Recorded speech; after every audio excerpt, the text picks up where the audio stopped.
नमस्कार बच्चों। आज कक्षा 8वीं की पूरक पाठ्य पुस्तक भारत की खोज का तीसरा अध्याय सिंधु घाटी सभ्यता।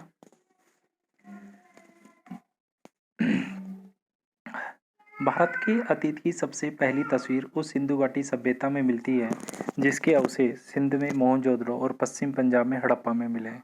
मतलब सिंधु घाटी सभ्यता के अवशेष कहाँ मिले? मोहनजोदड़ो में और हड़प्पा में। इन खुदाइयों ने प्राचीन इतिहास की समझ में क्रांति ला दी है। मोहनजोदड़ो और हड़प्पा एक दूसरे से काफी दूरी पर हैं। दोनों स्थानों पर इन खंडरों की खोज मात्र एक संयोग थी। इस बात में संदेह नहीं है कि इन दोनों के बीच में भी ऐसे ही बहुत से और नगर और अवशेष दबे पड़े होंगे जिन्हें प्राचीन मनुष्य ने बसाया होगा। यह सभ्यता विशेष रूप से उत्तर भारत में दूर दूर तक फैली थी। संभव है कि भविष्य में भी इस सुदूर अतीत को उद्घाटित करने का काम हाथ में लिया जाए और महत्वपूर्ण नई खोजें की जाए। इस सभ्यता के अवशेष इतनी दूर दूर जगहों पर मिले हैं, जैसे पश्चिम में काठियावाड़, पंजाब में अम्बाला जिले में। मतलब सिंधु घाटी सभ्यता के अवशेष जैसे हैं, ये कितने दूर दूर इलाके में मिले। मतलब ये सबसे पुरानी सभ्यता थी जो किसी परिस्थिति कारणवश दब गई थी, पृथ्वी में नष्ट हो गई थी। उसके अवशेष गुजरात के काठियावाड़ में मिले और पंजाब के अम्बाला जिले में। यह विश्वास किया जाए कि सिंधु घाटी की सभ्यता गंगा की घाटी तक फैली थी, इसलिए यह केवल सिंधु सभ्यता भर नहीं, उससे बहुत अधिक है। अब तक हम जो जान सके हैं उसका बहुत महत्व है। सिंधु सभ्यता आज जिस रूप में मिली है उससे अनुमान लगाया जा सकता है कि वह अत्यंत विकसित सभ्यता थी। उस स्थिति तक पहुंचने में उसे हजारों वर्ष लगे होंगे। मतलब इतनी विकसित सभ्यता थी और उस स्थिति तक पहुंचने में कितने हजारों वर्ष लगे होंगे। मतलब हमारा भारत पहले से ही क्या था? विकसित था। आश्चर्य की बात है कि यह सभ्यता प्रधान रूप से धर्मनिरपेक्ष सभ्यता थी। मतलब आज के लिए की क्या थी? सेकुलर थी, डेमोक्रेटिक थी। मतलब डेमोक्रेटिक थी, धर्मनिरपेक्ष थी। यहाँ पर हर के धर्म को मानने की स्वतंत्रता थी। धार्मिक तत्व मौजूद होने पर भी इस पर हावी नहीं अगला नहीं थे। यह भी स्पष्ट है कि भारत में बाद के सांस्कृतिक युगों की अग्रदूत थी। ये भी कि भारत में बाद के सांस्कृतिक युगों की क्या थी? वो अग्रदूत, मतलब अगवा बनी थी। ये देखो इस चित्र में जैसे कितनी नियमित रूप से तालाब का दृश्य है, सीढ़ियाँ हैं उतरने की, निकास की व्यवस्था है, ईंटों की है। तो मतलब इतनी व्यवस्था है, इतनी टेक्निकल जो चीज़ है, वो आर्किटेक्ट जो चीज़ थी आज से नहीं कई हजार वर्ष पहले से कितनी विकसित थी। तो इसको जानना ये हमारे लिए गौरव की बात है। सिंधु सभ्यता ने फारस, मेसोपोटामिया, मिस्र की सभ्यताओं से संबंध स्थापित किए। देखो ये सभ्यता ऐसी थी, ये नहीं कि भारत तक सीमित नहीं थी, विदेशों तक भी इसका संबंध स्थापित है। फारस, मेसोपोटामिया, मिस्र, और व्यापार भी किया। कुछ दृष्टियों में यह सभ्यता उनकी तुलना में बेहतर थी। यह एक ऐसी नागर सभ्यता थी, यानी नगरीय सभ्यता थी, जिसमें व्यापारी वर्ग धनाढ्य था और जिसकी भूमिका महत्वपूर्ण थी। सड़कों पर दुकानों की कतारें थी, दुकानें संभवतः छोटी थी। सिंधु सभ्यता, इन बातों को ध्यान से रखना बेटा, ये कैसी सभ्यता थी? नगरीय सभ्यता थी, है व्यापारी वर्ग धनाढ्य था, दुकानें कतारे में थी, हैं किस किस देशों से उनकी, किन किन देशों से उनके व्यापारिक संबंध थे। वो सारा ये पॉइंट वाइज बनाते रहना इनको। सिंधु सभ्यता और वर्तमान भारत के बीच बीच समय के कई ऐसे दौर गुजरे हैं जिनके बारे में हम बहुत कम जानते हैं। वैसे भी इस बीच असंख्य परिवर्तन हुए, लेकिन भीतर ही भीतर निरंतरता की ऐसी श्रृंखला चली आ रही है, आधुनिक भारत को 6000 साल पुराने उस बीते हुए युग से जोड़ती है। तो ये मतलब है, पता लगा सिंधु घाटी सभ्यता कितने हजार साल पुरानी है? 6-7 हजार वर्ष पुरानी है। वह जब संभवतः सिंधु घाटी सभ्यता की शुरुआत हुई थी, यह देखकर अचरज होता है कि मोहनजोदड़ो, हड़प्पा में कितना कुछ ऐसा है जो हमें चली आ रही परंपरा, रहन सहन की, लोक प्रचलित रीति रिवाजों की, दस्तकारी की, यहाँ तक कि पोशाक के फैशन की याद दिलाता है। यह बात दिलचस्प है कि मतलब ये सिंधु, ये मोहनजोदड़ो और हड़प्पा में कुछ ऐसा समानता है जो आजकल के रीति रिवाजों से वहाँ जाके कुछ ऐसे चिन्ह मिले हैं जो उसको प्रदर्शित करते हैं आज के समय में। ये बात दिलचस्प है कि भारत अपनी कहानी की इस आगे बात चली आ रही है, परंपरा, लोक प्रचलित रीति रिवाजों की, दस्तकारी की, यहाँ तक कि पोशाकों के फैशन की याद दिलाता है। ये बात दिलचस्प है कि भारत अपनी कहानी की इस भोर बेला में, मतलब शुरुआती बेला में, कहानी की भोर बेला नहीं प्रातः का, भोर मानी तो सुबह, बेला मानी भोर मानी सुबह का, उस बेला मानी समय। भोर बेला में एक नन्हे बच्चे की तरह ही नहीं बल्कि अनेक रूपों में विकसित सैनिक के रूप में दिखाई पड़ता है। वह जीवन के तौर तरीकों से अपरिचित नहीं है। उसने कलाओं और जीवन की सुख सुविधाओं में उल्लेखनीय तकनीकी प्रगति की है। उसने केवल सुंदर वस्तुओं का सृजन ही नहीं किया, बल्कि आधुनिक सभ्यता के उपयोगी और ज़्यादा ठेठ चिन्हों और अच्छे हमामों, अब हमामों माने क्या होता है, ये बाथरूम्स, नहाने के, नालियाँ, ड्रेन सिस्टम के तंत्र का भी निर्माण किया। मतलब ये कितनी अच्छी बात है। आधुनिक सभ्यता के गुण होते हैं कि बाथरूम्स की व्यवस्था होना, ड्रेन सिस्टम की व्यवस्था होना, बल्कि आजकल तो ड्रेन सिस्टम का ही बड़ा वो चक्कर रहता है कि भाई यहाँ पे नालियाँ नहीं है, गंदा पानी फैल रहा है। उस जमाने में कितनी व्यवस्थाएं थी। देखो अब है आर्यों का नाम। सिंधु घाटी सभ्यता के ये लोग कौन थे, कहाँ से आए, इनका हमें अब भी पता नहीं है। ये पता लगा ये कौन थे, ये मतलब ये बनाया किसने है सिंधु घाटी सभ्यता, कौन लोग बसे थे यहाँ। ये संभावना है कि इसकी संस्कृति, इसी देश की संस्कृति, उसकी जड़ी शाखाएं दक्षिणी भारत में भी मिल सकती हैं। कुछ विद्वानों को इन लोगों को और दक्षिण भारत की द्रविड़ जातियों संस्कृति बीच अनिवार्यता समानता दिखाई दी थी। मतलब कौन थी, तो मतलब ये ऐसा लगा कि ये क्या थे, ये आर्यंस थे और इनकी जड़ियां दक्षिणी भारत में मिलती, क्योंकि इन लोगों की कुछ ऐसी कला संस्कृति के बारे में कुछ ऐसी जानकारी का जो पहचान चिन्ह मिले, कहाँ मिले, साउथ इंडिया में मिले हैं, दक्षिण भारत। यदि प्राचीन समय में कुछ लोग भारत में आए थे, तो यह घटना मोहनजोदड़ो के समय से कई हजार वर्ष पहले घटी होगी। मतलब आए थे तो ये कहता है, ये जब ये लोग आए थे भारत में, तो ये कि ये सिंधु घाटी सभ्यता से कई हजार पहले पहले की बात है, क्योंकि धीरे धीरे विकसित हुआ, एकदम से विकसित हो ही नहीं हुई सिंधु घाटी सभ्यता। सिंधु घाटी सभ्यता के बारे में कुछ लोगों का कहना है कि उसका अंत अकस्मात नहीं हुआ। अभी ये बताइए सिंधु घाटी सभ्यता कैसे खंडर हुई, कैसे नष्ट हुई है सभ्यता, इसके बारे में यहाँ यहाँ पे सवाल मिला है, यहाँ पे उसका उत्तर मिलेगा नीचे वाले पैरे में। तो देखो, सिंधु नदी अपनी भयंकर बाढ़ों के लिए प्रसिद्ध थी, जो नगर गांवों को बहा ले जाती। यहाँ से इसका उत्तर मिल रहा है। यह भी संभव है कि मौसम के परिवर्तन से धीरे धीरे जमीन सूखती गई। खेतों, यहाँ तो ये हुआ होगा, यहाँ अकाल पड़ गया होगा, खेतों पर रेगिस्तान छा गया। मोहनजोदड़ो के खंडर अपने आप में इस बात का प्रमाण है कि बालू की तह पर तह जमती गई, मतलब पूरी बालू की तह जम गई। तो बालू को हटाया गया तो नीचे नगर ने मिला है, तो ऐसे लगा कि शायद सूखा पड़ गया होगा, आंधी तूफान आ गया होगा और ये जमता चला गया होगा। बालू की तह पर तह जमी, जैसे शहर की जमीन की तह ऊंची उठती गई और नगरवासियों को मजबूर होकर पुरानी नींव पर ऊंचाई पर मकान बनाने पड़े। खुदाई में निकले कुछ मकान 2-3 मंजिले जाने पड़ते हैं, मतलब कुछ मकान 2-3 मंजिले जाने पड़ते हैं। और वे इस बात का सबूत है कि सतह के ऊंचे उठने के कारण समय समय पर उनकी, आगे देखते हैं, उनकी दीवारें भी ऊंची उठाई गई। हम जानते हैं कि सिंधु सभ्यता का सूबा, मतलब प्रांत है जो पुराने समय में बहुत समृद्ध और उपजाऊ था, पर मध्य युग के बाद वह ज्यादातर रेगिस्तान रह गया। इसलिए यह मुमकिन है कि मौसमी परिवर्तनों ने उन इलाकों के निवासियों और उनके रहन सहन की पद्धति को प्रभावित किया हो। लेकिन मौसम के परिवर्तनों का प्रभाव दूर दूर तक फैली इस नागर सभ्यता का फिर अगर छोटे से हिस्से पर पड़ा होगा। हमारे पास इस बात का विश्वास करने करने के कारण तो है। यह सभ्यता गंगा घाटी या संभवतः उससे भी दूर फैली थी, पर इस बात का फैसला करने के लिए हमारे पास पर्याप्त आंकड़े नहीं हैं। वह बालू जिसने इनमें से कुछ प्राचीन शहरों पर छाकर उन्हें ढक लिया, उन्हीं में से उसी ने उन्हें सुरक्षित रखा। मतलब वो बालू पड़ी थी, आंधी आई थी या बाढ़ आई थी, उसी ने इस नगर को क्या रखा, सुरक्षित बना के रखा हुआ था। इसलिए दूसरे शहर प्राचीन सभ्यता के प्रमाण धीरे धीरे नष्ट होते रहे और समय के साथ खंड खंड हो गए। मतलब यही सभ्यता वो बालू करने का सेप रही, बाकी धीरे धीरे क्या नष्ट होते चले गए। सिंधु सभ्यता और बाद के कालखंडों के बीच निरंतर संबंध के साथ ही इस सिलसिले के टूटने के या उसके अंतराल के प्रमाण भी मिलते हैं। यह टूटना इस बात का भी सूचक है कि बाद में आने वाली सभ्यता भिन्न प्रकार की थी और बाद में आने वाली इस सभ्यता में शुरू में समुद्र कृषि की बहुतायत थी। मतलब ये पता लगा कि यहाँ के लोग क्या करते थे, पहले कृषि किया करते, मुख्य व्यवसाय क्या था, कृषि था। ठीक है, जो कि नगर और थोड़ा बहुत शहरी जीवन भी मौजूद था। मतलब नगर भी था और शहरी जीवन मौजूद था। खेती और पक्ष पर जोर ज्यादा उन नवागंतुकों ने दिया, नवागंतुक नए नए आने वालों ने, जो आर्य थे। मतलब खेती कौन करे, आर्यंस किए थे। तो आर्य कौन सभ्यता, आर्य सभ्यता कहते हैं, वो थे ग्रामीण थी, वो खेती की, फिर धीरे धीरे शहरी में परिवर्तित हो गए। और उत्तर पश्चिम दिशा में भारत में एक के बाद एक कई बार में आए और उत्तर पश्चिमी दिशा से भारत में आए थे आर्यंस है जो।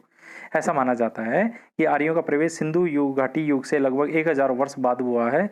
और यह भी संभव है कि इनमें बड़ा समय का अंतर न रहा हो और पश्चिमी उत्तर भारत दिशा से भारत में ये कबीले जातियां समय समय पर आती रही हैं।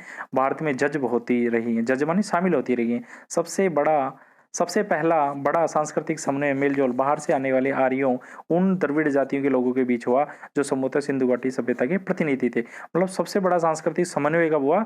जब आर्यंस और द्रविड़ आकर यहाँ मिल गए। कहते हैं आर्यंस तो क्या थे, पश्चिमी तौर दिशा से आए थे, और ये जो द्रविड़ थे ये कहते हैं इनकी जड़ें क्या मिलती है दक्षिण भारत में मिलती है। तो ये पहला सांस्कृतिक समन्वय था। अभी आप बोले पहला सांस्कृतिक समन्वय कब माना जाए? जब आर्य और द्रविड़ आए और दोनों मिलकर एक हो गए, मतलब उन गए सिंधु घाटी सभ्यता की प्रतिनिधि थे। उन्हीं समन्वय मेलजोल भारतीय जातियां बुनियादी भारतीय संस्कृति का विकास हुआ, जिनमें दोनों सभ्यताओं के तत्व साफ दिखाई पड़ते हैं। बाद के युगों में और बहुत सी जातियां आई, सबसे पुराना सबने अपना प्रभाव डाली आई, अपना अपना जज और अपना अपना प्रभाव डालती गई। अब है प्राचीन अभिलेख, पुराण, धर्म ग्रंथ और पुराण। सिंधु सभ्यता की खोज से पहले यह समझा जाता था कि हमारे पास भारतीय संस्कृति का सबसे पुराना इतिहास वेद है। वैदिक युग के काल के निर्धारण के बारे में बहुत मतभेद था। यूरोपीय विद्वान प्राय इसका समय बहुत बाद में मानते हैं, भारतीय विद्वान पहले। आजकल अधिकांश विद्वान ऋग्वेद की ऋचाओं का समय ईसा पूर्व 1500 मानते हैं। मतलब आजकल जो विद्वान है जो ऋग्वेद की ऋचाओं का समय कितना मानते हैं? 1500 ईसा पूर्व मानते हैं। 1500 ईसा पूर्व ऋग्वेद की ऋचाओं का मंत्रों का उच्चारण किया 1500 ईसा पूर्व में। पर मोहनजोदड़ो खुदाई के बाद से इन आरंभिक भारतीय धर्म ग्रंथ को और भी पुराना साबित होने की प्रवृत्ति बढ़ गई। अब सिंधु घाटी सभ्यता खोज हुई तो ये और भी पुराने हैं। वस्तुतः यह है हमारे पास मनुष्य के दिमाग की प्राचीनतम उपलब्ध रचना है। कौन? वेद। मैक्स मुलर ने आर्य मानव के द्वारा कहा गया पहला शब्द है। मैक्स मुलर ने इसे आर्य मानव के द्वारा कहा गया पहला शब्द है। किसको? वेद को। भारत की समृद्ध भूमि पर प्रवेश करने के समय आर्य अपने साथ उसी के कुल विचारों को लेकर आए थे जिसने ईरान में अवेस्ता की रचना हुई। मतलब इसकी सामंजस्य कहाँ से मिलती? ईरान की अवेस्ता से। अवेस्ता वहाँ का अवेस्ता जो ग्रंथ है वहाँ से रचना हुई थी। मतलब वेदों में और अवेस्ता में क्या मिलती है? समानता मिलती है। भारत की धरती पर उन्होंने उन्हीं विचारों का पल्लवन किया। जो अवेस्ता की रचना हुई थी उन्हीं विचारों को क्या था? बढ़ावा दिया है। विचारों वेदों और अवेस्ता की भाषा में भी अद्भुत साम्य है। मतलब वेदों की समानता ईरान के किस ग्रंथ से है? अवेस्ता से। कहा गया है कि वेद भारत के अपने महाकाव्य की संस्कृत की अपेक्षा अवेस्ता के अधिक निकट है। मतलब कहते हैं वेद महाकाव्य संस्कृत की अपेक्षा अवेस्ता के अधिक निकट है। अब वेद बहुत से हिंदू वेदों को प्रकाशित धर्मग्रंथ माना जाता है। मतलब आप पूछ जाता है कि किन धर्मग्रंथों को प्रकाशित धर्मग्रंथ माना जाता है? वेदों को। उनका असली महत्व इस बात को उद्घाटन करने से है कि विचारों की आरंभिक अवस्था में मानव मस्तिष्क ने कैसे अपने को व्यक्त किया था, और वह मस्तिष्क सचमुच कितना अद्भुत था। वेद की उत्पत्ति विद धातु से हुई है। पूछ लेता है कि वेद की धातु किस धातु से? विद धातु से हुई है, जिसका अर्थ होता है जानना। वेद का सीधा साधा अर्थ है अपने समय के ज्ञान का संग्रह। इसमें न मूर्ति पूजा है न, ये बात इंपॉर्टेंट है। वेद किसका समर्थन नहीं करता? न मूर्ति पूजा का नहीं करता है, न देव मंदिर है, न देव मंदिरों का करता है, वो प्रकृति पूजा है। वैदिक युग के आर्यों के जीवन के प्रति इतनी उमंग थी कि उन्होंने आत्मा पर बहुत कम ध्यान दिया। मतलब जीवन के प्रति उमंग थी वैदिक युग के आर्यों की, आत्मा पर बहुत कम ध्यान दिया। वे मृत्यु के बाद किसी प्रकार के अस्तित्व में कुछ अस्पष्ट ढंग से विश्वास करते थे। मतलब मृत्यु के बाद कुछ अस्थि उसमें ठीक से विश्वास नहीं करते, हाँ ठीक है होगा नहीं, परंतु वो जब तक जीते थे बड़ी उमंग से रहते थे। मतलब वो कहते हैं कि आत्मा पर कमी ध्यान दिया था उन्होंने। अब देखो पहला वेद आपको पता है ऋग्वेद। कहा गया कि 1500 बार माना जाता है, परंतु बाद में वो जब खुदाई हुई तो पता लगा कि ये वेद और भी पुराने हैं। पहला वेद यानी ऋग्वेद शायद मानव जाति की पहली पुस्तक है। इसमें हमें मानव मन के सबसे आरंभिक उद्गार मिलते हैं, काव्य प्रभाव मिलता है, प्रकृति के सौंदर्य और रहस्य के प्रति हर्षोन्माद मिलता है। इसके अलावा हमें मनुष्य के उन साहसिक कारनामों का रिकॉर्ड मिलता है जो लंबे समय पहले किए गए। साहसिक कारनामे मतलब ये दूर देशों से क्या किया करते थे? क्या किया करते थे? क्या किया करते थे? यात्राएं किया करते थे।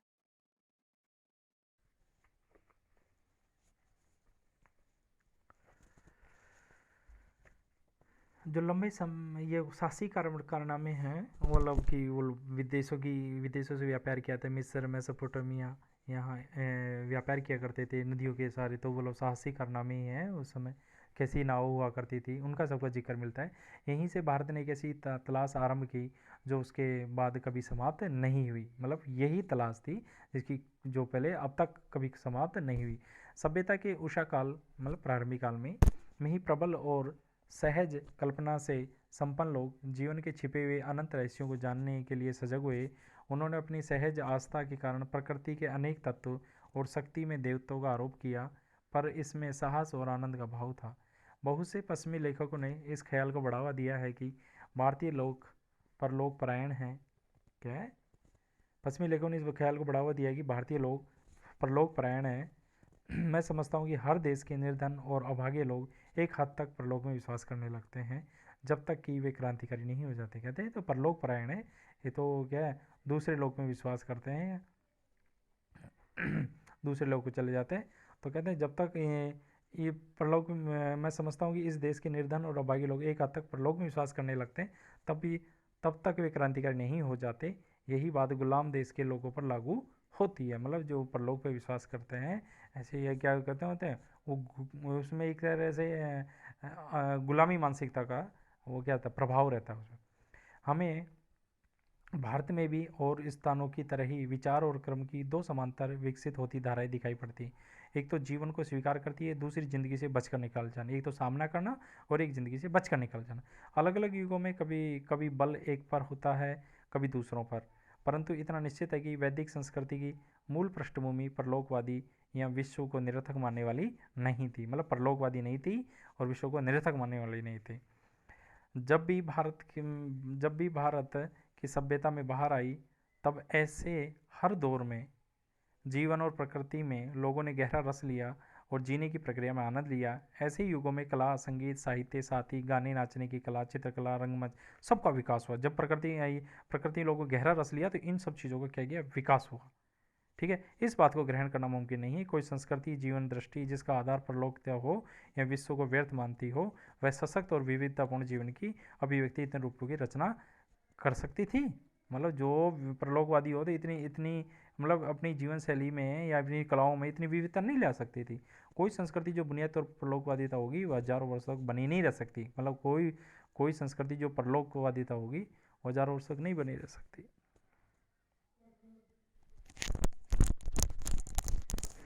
तो कोई संस्कृति जो बुनियादी तौर पर परलोकवादिता होगी वह हजारों वर्ष तक बनी नहीं रह सकती।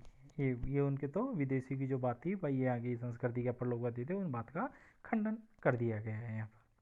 भारतीय संस्कृति की निरंतरता हमें प्रारंभ से ही हमें आरंभ में ही एक ऐसी सभ्यता संस्कृति की शुरुआत दिखाई पड़ती है जो तमाम परिवर्तन के बावजूद आज भी बनी हुई है।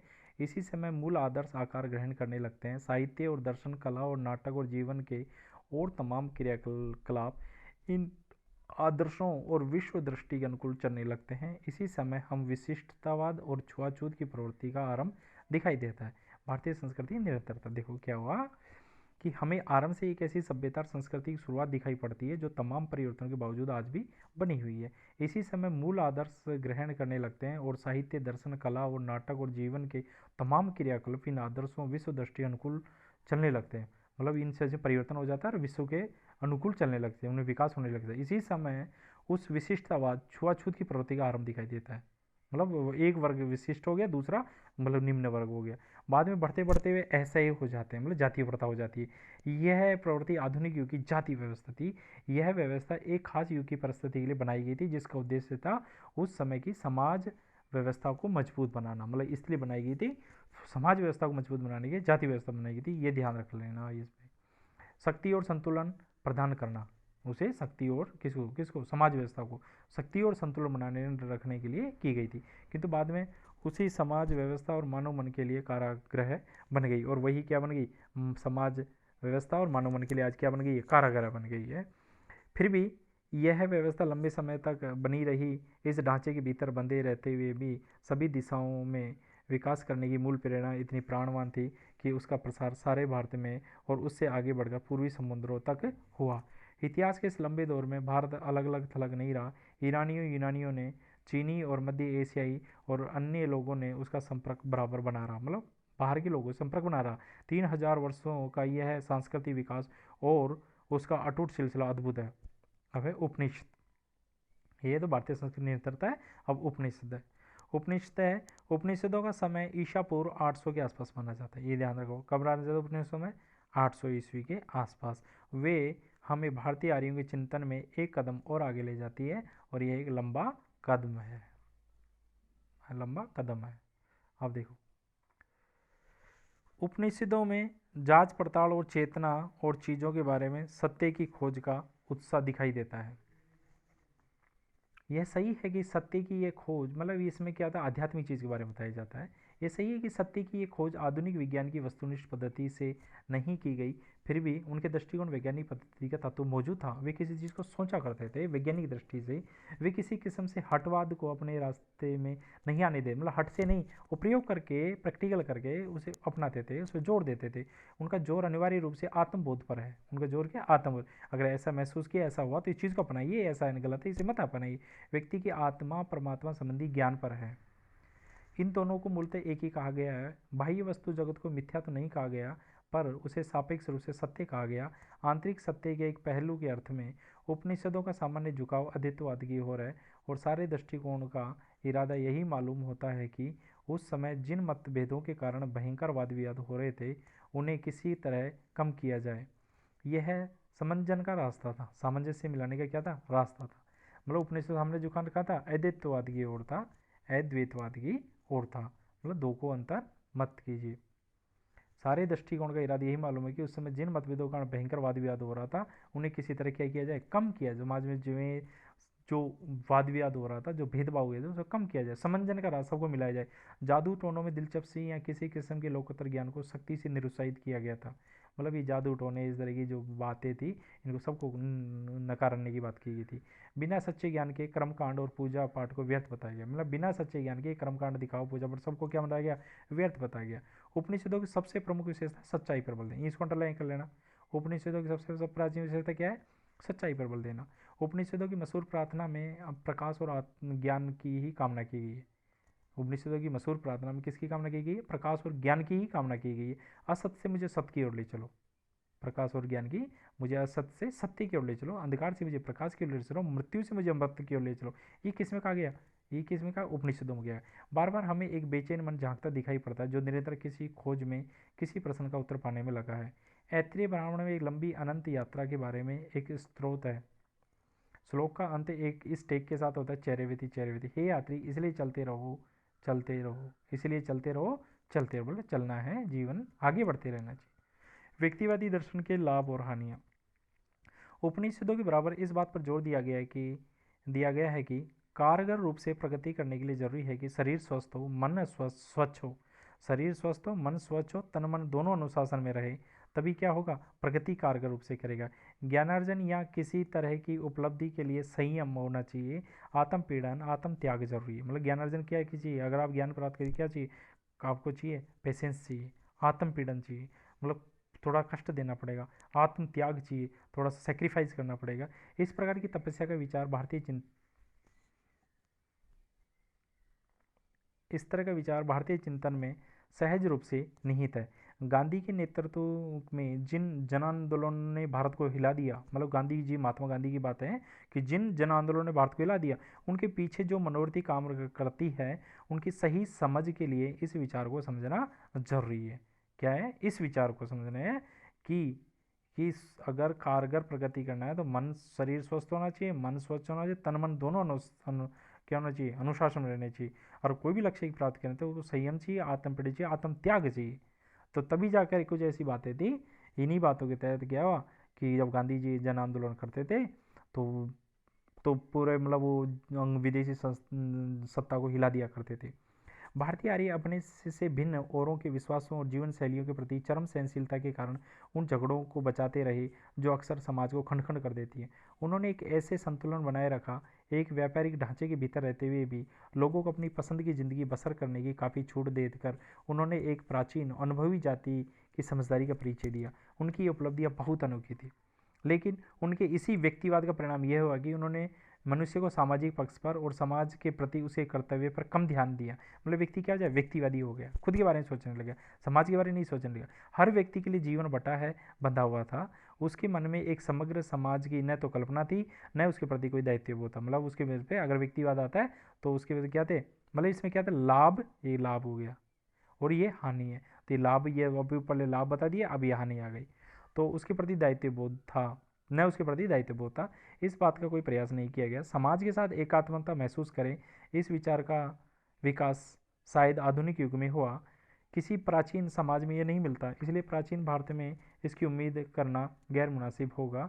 व्यक्तिवाद, अलगाववाद, ऊंच नीच पर आधारित जातिवाद पर भारत में कहीं अधिक बल दिया जाता रहा, मतलब इन बातों ज़्यादा बल दिया जाता है। बाद में हमारी जनता का दिमाग इस प्रवृत्ति का बंदी बन गया, और इसे हमारा क्या था, दिमाग इस बंदी बन गया, हमें व्यक्तिवाद अलग रहना है और ये ऊंच नीच वाली बात जाति प्रथा थी, इस पर विश्वास हो गया। हमारे पूरे इतिहास में यह एक बहुत बड़ी कमजोरी रही है, ये वाली कौन सी, व्यक्तिवाद, अलगाववाद, और ये जातिवाद वाली। ये कहा जा सकता है कि जाति व्यवस्था में शक्ति के बढ़ने के साथ साथ हमारी बौद्धिक जड़ता बढ़ती गई, और जब शक्ति बढ़ती गई हमारी बुद्धि क्या होती गई, जड़ होती चली गई, और जाति की रचनात्मक शक्ति क्या हो गई, धुंधली होती चली। जो रचनात्मक शक्ति कि समाज को स्थायित्व प्रदान करने के लिए और ये जाति व्यवस्था की गई थी, परंतु उसने क्या, हमारी बुद्धि में जड़ता चली गई, हम उसको संकीर्णता से लेते गए और रचनात्मक शक्ति हमारी क्या होगी, धुंधली पड़ती गई। भौतिकवाद, अब देखो हमारा बहुत बड़ा दुर्भाग्य है कि हमने यूनान में, भारत में, दूसरे भागों में भी विश्व के प्राचीन साहित्य के बहुत बड़े हिस्से को खो दिया। यह शायद इसलिए हुआ कि इन ग्रंथों को आरंभ में ताड़पत्रों पर, भोजपत्रों पर लिखा गया था। देखो मतलब बहुत बड़े हिस्से को हमने खो दिया, क्यों, क्योंकि लिखा किस में था, ताड़पत्रों पर था। भोजपत्र की पेड़ की जो छालें थी, पेड़ों की जो छालें थी, ताड़ की पेड़ की पत्तों पर लिखा गया था। भोजपत्र का ही पेड़ था, उसके पत्तों पर लिखा गया था। कागज़ पर लिखने का चलन बाद में हुआ था और इसलिए वो नष्ट हो गई। बाद बहुत सी प्राचीन भारतीय पुस्तकें अब तक भारत में नहीं मिलती, पर चीन और तिब्बती भाषा में उनके अनुवाद मिल गए हैं। मतलब वो भारत में नहीं मिलती, परंतु चीन और तिब्बत में क्या होता है, उसके अनुवाद मिल गए। क्यों, क्योंकि वहाँ पर कागज का आविष्कार चीन में पहले हुआ था। जो पुस्तकें खो गई उनमें भौतिकवाद पर लिखा गया पूरा साहित्य है, जिसकी रचना आरंभिक उपनिषदों में ठीक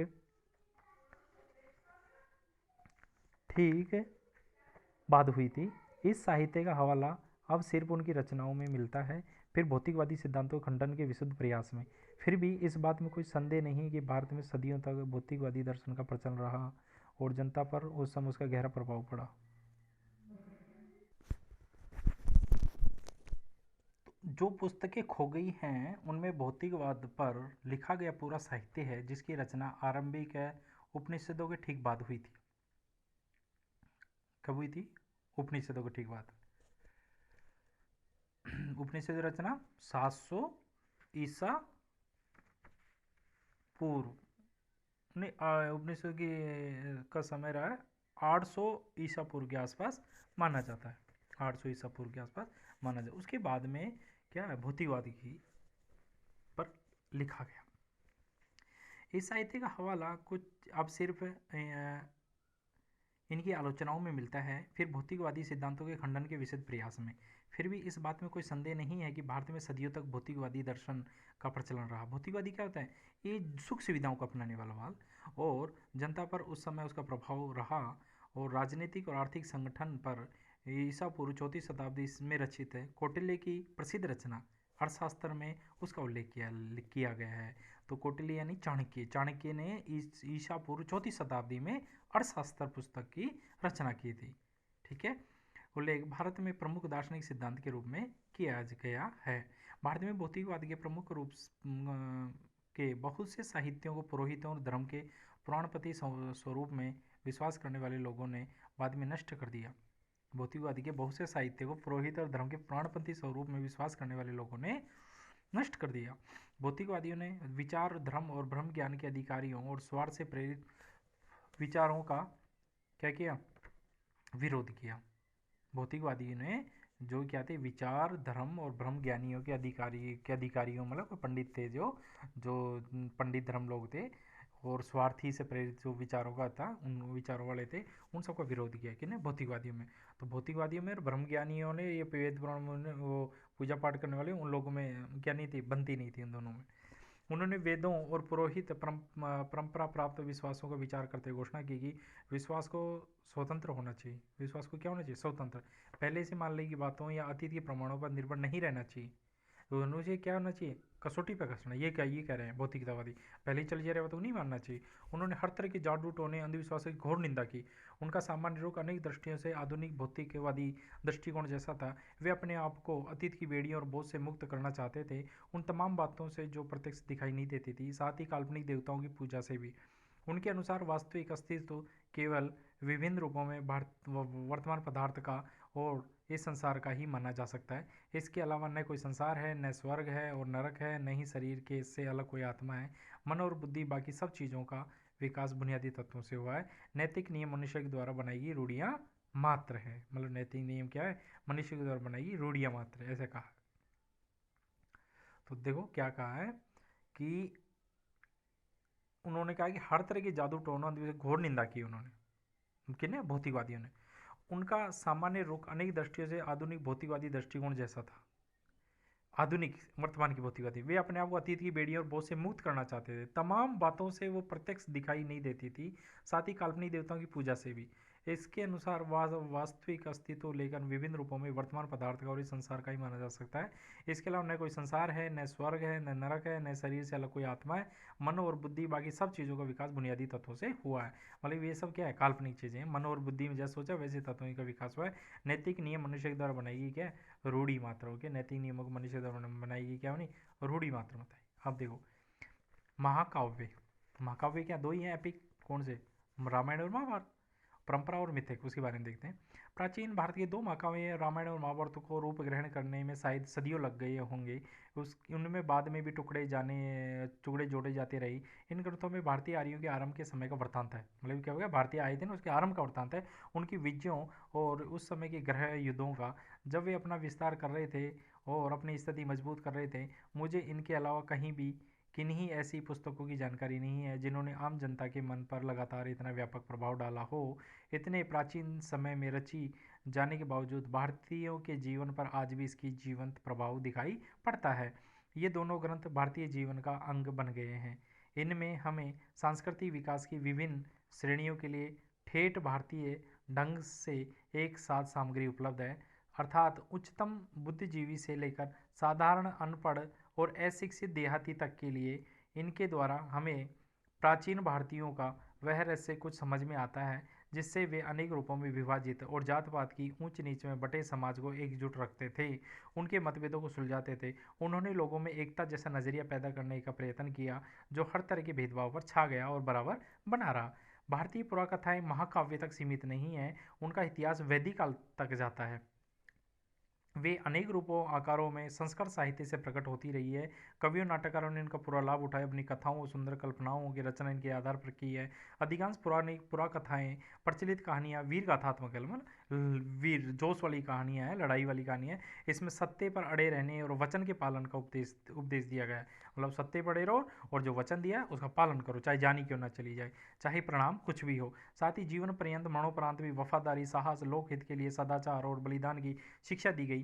कभी ये कहानियाँ पूर्णतः काल्पनिक होती थी, अन्यथा इनमें तथ्य और कल्पना के आपस में इस प्रकार गुथे रहते हैं कि उन्हें अलग नहीं किया जा सकता। और यह सम्मिश्रण काल्पनिक इतिहास का रूप ग्रहण कर लेता है, जो हमें यह भले ही न बता सके कि निश्चित रूप से क्या घटित हुआ, पर ऐसी बात की सूचना देता है जिसे घटित होने पर लोग विश्वास करते हैं कि ये घटनाएं वास्तविक हों या काल्पनिक हों। जीवन में इसकी जीवन तत्वों की हो जाती स्थिति जीवन तत्वों की ही हो जाती है, उन्हें रोजमर्रा की जिंदगी की एक रफ्तार कुरूपता से खींचकर उच्चतर क्षेत्रों की ओर ले जाती है। यूनानियों, चीनियों और अरबवासियों की तरह प्राचीन काल में भारतीय इतिहासकार नहीं थे। मतलब प्राचीन था वो इतिहासकार नहीं थे जो इतिहास लिख सके। इतिहासकार कौन होता है? किसी भी घटना को कालक्रम के अनुसार लिखते जाना, वो इतिहास हो जाती है। इसी प्रकार हमारे लिए आज तिथियां निश्चित करना, सही कालक्रम निर्धारित करना कठिन हो गया है कि उसका कौन सा काल होता है, क्योंकि हमारे पे इतिहासकार नहीं थे। ऐसे घटनाएं आपस में गड़बड़ हो गई हैं, मिल गई हैं। बहुत धीमी गति से आधुनिक विद्वान धैर्यपूर्वक भारतीय इतिहास की भूल भुलैया के सूत्रों खोज कर रहे हैं। कल्लन की राजतरंगी कश्मीर का इतिहास है इसमें, जिसे इतिहास माना जा सकता है। यह कश्मीर का इतिहास है जिसकी रचना ईसा की 12वीं शताब्दी में हुई।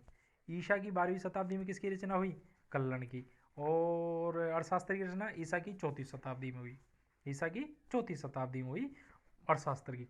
और कल्लन की हुई है ईसा की 12वीं शताब्दी में की गई है, जिसमें कश्मीर के इतिहास की जानकारी मिलती है। बाकी के लिए हमें महाकाव्यों अन्य ग्रंथों के कल्पित इतिहास, कुछ समकालीन अभिलेखों, शिलालेखों, कृताकृतियों इमारतों के अवशेषों, सिक्कों, संस्कृत साहित्य के विशाल संग्रह से सहायता लेनी पड़ती है। इसके साथ ही विदेशी यात्रियों के सफ़रनामे, जो विदेशी आए थे जो यात्रा वृतांत लिखे थे उससे, और विशेष रूप से यूनानी और चीनियों के और कुछ बाद में आने वाले अरबों के विवरण से भी कुछ इतिहास की जानकारी मिलती है। ऐतिहासिक बौद्ध के इस अभाव का जनता पर प्रभाव नहीं पड़ा। यहाँ की जनता ने अतीत के विषयों में अपनी दृष्टि का निर्माण उन परंपरागत वृत्तांतों, पौराणिक गाथाओं और कहानियों के आधार पर कर लिया जो उन्हें पीढ़ी दर पीढ़ी विरासत में मिली थी। इस काल्पनिक इतिहास और तथ्यों और दंत कथाओं के इस मिश्रित रूप का व्यापक प्रचार हुआ।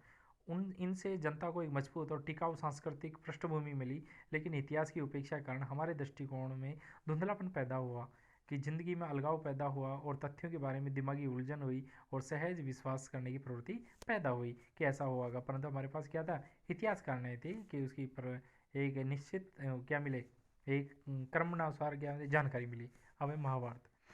महाकाव्य में रामायण एक महान रचना है और लोग उससे बहुत प्रेम करते हैं। आज भी आपने देखा होगा कि रामायण के सीरियल वापस से चले आ रहे हैं और उसको सबसे ज़्यादा लोगों ने देखने का जो रिकॉर्ड कायम किया है दोबारा से। परंतु महाभारत का दर्जा विश्व की श्रेष्ठ रचनाओं में से है। यह कृति परंपरागत कथाओं तथा प्राचीन भारत की राजनीतिक और सामाजिक संस्थाओं का विश्वकोश है।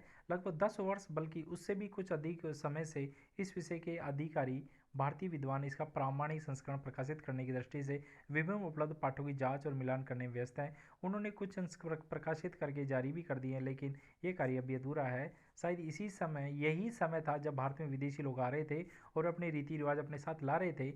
इनमें बहुत से रीति रिवाज आर्यों से मेल नहीं खाते, इसलिए विरोधी विचारों और रिवाजों का विचित्र घालमेल दिखाई पड़ता है। महाभारत के समय में आर्यों में स्त्रियों के अनेक विवाह का चलन नहीं था, किंतु महाभारत की कथा में एक विशेष नायिका एक साथ 5 भाइयों की पत्नी है। मतलब इससे क्या, आर्यों में अनेक विवाह का प्रचलन नहीं था, बल्कि महाभारत में क्या था, एक विशेष नायिका नहीं द्रौपदी है, 5 भाई, मतलब एक पत्नी कई पुरुषों से शादी कर लेती। ऐसी परंपरा रही होगी।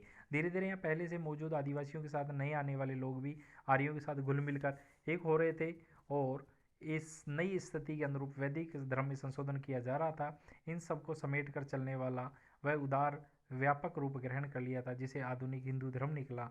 यह इसलिए संभव हो सका क्योंकि बुनियादी नज़रिया एक जान पड़ता है, सत्य पर किसी का एकाधिकार नहीं हो सकता, उसे देखने उस पर तक पहुंचने के बहुत रास्ते हैं। इसलिए सब तरह के अलग अलग यहाँ तक कि विरोधी विश्वासों को भी सहन कर लिया गया है। मतलब वो सब जो भी आते विरोध इसमें क्या होता, जज्ब हो जाते और यहाँ की संस्कृति अपना लेते और कुछ विशेषताएं उससे जुड़ती जाती थी। महाभारत में इतिहास की जिसे दंत कथाओं के अनुसार जाति के अनुसार पुरुष भरत के नाम पर भारतवर्ष कहा गया। मतलब महाभारत में क्या था, जो भारत जो पुरुष राजा था गया था भरत के नाम पर भारतवर्ष का नाम पड़ा था, उसकी दंत कथाएं हैं उससे जुड़ी हुई, जिसे दंत कथाओं के अनुसार जाति के आदि पुरुष भरत के नाम पर भारतवर्ष कहा जाता है। ठीक है। महाभारत में हिंदुस्तान की बुनियादी एकता पर बल देने की निश्चित कोशिश की गई। तो यहाँ पे यह पड़ेगा कि भारत का नाम किस पे पड़ा, राजा भरत के नाम पर पड़ा था।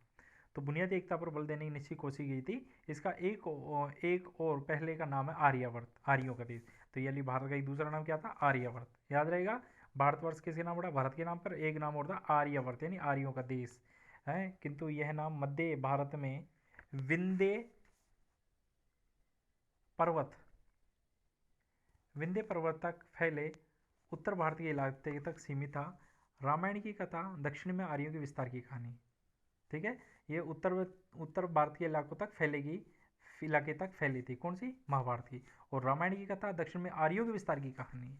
यह विराट अंडरलाइन कर लेना, रामायण की कथा दक्षिण में आर्यों के विस्तार की कहानी है। यह विराट गृह युद्ध जो बाद में हुआ जिसका वर्णन महाभारत में किया गया, और जो विराट युद्ध हुआ उसका वर्णन कहाँ किया गया, महाभारत में। इसके बारे में मोटे तौर पर अंदाजा लगाया गया है कि ईसा पूर्व 14वीं शताब्दी के आसपास हुआ होगा। यह लड़ाई भारत संभवतः उत्तरी भारत पर एकाधिकार स्थापित करने के लिए लड़ी गई होगी। कौन सी, महाभारत की। इसी लड़ाई में अखंड भारत की अवधारणा की शुरुआत हुई। इस अवधारणा के अनुसार आधुनिक अफगानिस्तान का बहुत बड़ा हिस्सा भारत में शामिल था। इस हिस्से को उस समय कंदहार शहर का नाम पड़ा था। कहा जाता है कि भारत का अभिन्न हिस्सा माना जाता है, क्योंकि जो दुर्योधन के पिता थे धृतराष्ट्र जी, उनकी विवाह कहाँ हुआ था, गांधार में।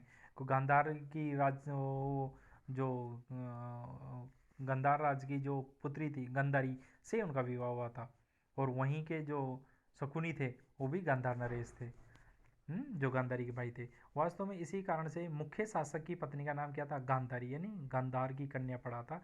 दिल्ली नाम का आधुनिक शहर नहीं था, बल्कि इस इलाके के निकट बसे हस्तिनापुर, इंद्रप्रस्थ नाम के पुराने शहर इसी समय भारत की राजधानी बने थे। मतलब दिल्ली नहीं थी उस समय, इंद्रप्रस्थ, हस्तिनापुर ये थी जो भारत की राजधानी बने हैं। महाभारत में कृष्ण से संबंध आख्यान भी है, गीता में हैं, उनके दिए गए संदेश हैं। प्रसिद्ध काव्य भगवद गीता भी है। गीता के दर्शन के अलावा इस ग्रंथ में शासन कला, सामान्य रूप से जीवन के नैतिक आचार संबंधी सिद्धांतों पर बल दिया है। मतलब नैतिक और आचरण संबंधी सिद्धांतों पर बल दिया है। धर्म की इस बुनियाद के बिना न सच्चा सुख मिल सकता है, कहते हैं, न समाज एक रह सकता है। कहते हैं इनके बिना न तो समाज सच्चा सुख मिल सकता है, न समाज एक रह सकता है। इसका लक्ष्य क्या है गीता के उपदेश का, अंडरलाइन कर लेना, लोक मंगल, किसी विशेष वर्ग का नहीं बल्कि पूरे विश्व का है। लेकिन धर्म स्वयं सापेक्ष है, वह सत्य, निष्ठा, अहिंसा जैसे कुछ बुनियादी सिद्धांतों को छोड़कर खुद समय मौजूद परिस्थितियों पर निर्भर करता है। ये सिद्धांत टिकाऊ है और अपरिवर्तनशील भी, परंतु इसके अलावा धर्म जो कर्तव्यों और जिम्मेदारियों का सम्मिश्रण है, मतलब धर्म क्या है, कर्तव्य और जिम्मेदारी निभाने का, समय के साथ बदलता रहता है। अहिंसा पर यहाँ और दूसरी जगहों पर भी जो बल दिया गया है वह दिलचस्प है, क्योंकि अहिंसा और किसी अच्छे मकसद के लिए संघर्ष करने में प्रत्येक से कोई विरोध दिखाई नहीं देता। मतलब अहिंसा पे बल दिया, परंतु कोई अच्छे मकसद है कि सत्य के लिए लड़ाई लड़ रहे हैं, तो उसमें कोई विरोध दिखाई नहीं दे रहा। भाई उसमें हो रहा है, पर हम जो हिंसा हो रही है या मारकाट हो रही है वो अच्छे लक्ष्य के लिए हो रही है। पूरे महाकाव्य का केंद्र एक विराट युद्ध है। जाहिर है इस प्रसंग में अहिंसा की अवधारणा का ज़्यादा मकसद से था, यानी हिंसा की मानसिकता के अभाव से, आत्मानुशासन से, क्रोध और घृणा की भावना पर नियंत्रण से, ये था। तो कहते हैं महाभारत में क्या बताया गया था, भगवान कृष्ण ने उपदेश दिया था, जिसमें क्या क्या किस सिद्धांतों के बारे में था, नैतिक और आचार संबंधी सिद्धांतों पर। ठीक है, ये बात हो गई। इसका लक्ष्य क्या गया था, लोक मंगल, लोक मंगल की बात, किसी वर्ग का नहीं, पूरे संसार का लोक मंगल की बात की थी, बताई गई थी। कहते हैं धर्म स्वयं सापेक्ष है और सत्य, निष्ठा और अहिंसा आदि जैसे कुछ बुनियादी तत्वों सिद्धांतों को छोड़कर खुद समय मौजूद परिस्थितियों पर निर्भर करता है। मतलब धर्म क्या है, सापेक्ष है। मतलब ये क्या है कि धर्म है जो क्या है, एक तो होता है निरपेक्ष होता है, एक होता है सापेक्ष होता है, जो किसी पक्ष को लेकर चलता है, किसी पक्ष को लेकर चलता है। जैसे पक्ष है लोक मंगल की भावना को लेकर चलता है, परंतु समय और मौजूद परिस्थितियों पर वो निर्भर करता है कि वो कितना है। पर ये सिद्धांत टिकाऊ है, अपरिवर्तनशील भी है। ये टिकाऊ है और अपरिवर्तनशील भी है। टिकाऊ है, टिकेगा वही जो परिवर्तन नहीं होगा, परंतु इसके अलावा धर्म और जो कर्तव्य जिम्मेदारी का सम्मिश्रण है वो बदलते जाते हैं। अहिंसा पर इसमें क्या अलग दिलचस्पी दिया गया, अहिंसा का बल करो, परंतु अच्छे कार्य की अगर हिंसा हो रही है, मारकाट होता है, उसमें कोई ज़्यादा विरोध नहीं किया गया है। अब देखो तो आगे इसी में यही है, इतना बताया गया है कि हिंसा की मानसिकता के अभाव से, आत्मानुशासन से, क्रोध और घृणा की भावना पर नियंत्रण से था। ठीक है, यानी हिंसा की मानसिकता के अभाव से, तो हिंसा की मानसिकता का अभाव आत्मानुशासन से, क्रोध और घृणा की भावना पर, मतलब अगर हिंसा की मानसिकता का अभाव हो गया है तो आत्मानुशासन से, क्रोध और घृणा पर क्या करो, नियंत्रण करो। मतलब आत्मानुशासन की बल दिया। वही बात है कि नैतिक मूल्यों और आचार संबंधी सिद्धांतों पर बल दिया था गीता में। आप देखो महाभारत एक ऐसा समृद्ध भंडार है जिसमें अनेक अनमोल चीजें ढूंढी जा सकती है। यह विविधतापूर्ण है, भरपूर खद बताती जिंदगी से, भरपूर खद बताती मतलब उछल कूद करती जिंदगी से सरोबार है। यह मतलब विभिन्न पहलुओं से जुड़ी हुई बातें हैं इसमें, लेकिन यह केवल नैतिक शिक्षा की पुस्तक नहीं है। ये ध्यान रखो, नैतिक शिक्षा की पुस्तक नहीं है। महाभारत से मिलने वाली शिक्षा को एक वाक्य में इस सूत्र में बद्ध किया जा सकता है, दूसरों के अब कहते हैं एक नैतिक शिक्षा की पुस्तक नहीं है। महाभारत से मिलने वाली शिक्षा को एक वाक्य में इस रूप में सूत्रबद्ध किया जा सकता है। एक वाक्य में ऐसे लिखा जा सकता है, कैसे देखो, दूसरों के साथ ऐसा आचरण नहीं करो जो तुम्हें खुद अपने लिए स्वीकार नहीं हो। ये बात वेरी इंपॉर्टेंट है। मतलब दूसरों के साथ ऐसा नहीं कि जो ऐसा आचरण मत करो जो खुद के लिए स्वीकार नहीं। आप दूसरे को गाली नहीं काट रहे हो, क्या आप भी खुद गाली सुन सकते हो? तो अब आप खुद नहीं सोच सकते दूसरे कैसे करो। तो यही है कि दूसरों के साथ इस अंडरलाइन कर लेना, लिख लेना कि इसमें क्या है शिक्षा है, दूसरी शिक्षा, नैतिक शिक्षा के अलावा दूसरी क्या बात क्या बताएगी जो पूरे एक वाक्य में सूत्रबद्ध किया जा सकता है? मतलब दूसरों के साथ ऐसा आचरण नहीं करो जो तुम्हें खुद स्वीकार्य न हो। इसमें लोक मंगल पर जो बल दिया गया है वह ध्यान देने योग्य बात है। महाभारत में क्या बताया गया है कि जो बात लोकहित में नहीं है या जिसे करते हुए तुम्हें शर्म आए उसे नहीं करना चाहिए। मतलब जो बात लोकहित में नहीं है, जिसे करते हुए तुम्हें शर्म आती है, वो नहीं करना चाहिए। फिर कहा गया है सच्चाई, आत्म संयम, तपस्या, उदारता, अहिंसा। उदारता क्या होता है? Broad headed. अहिंसा मैंने मारकाट नहीं करना है, किसी को चोट नहीं पहुंचानी, दुख नहीं पहुंचाना है।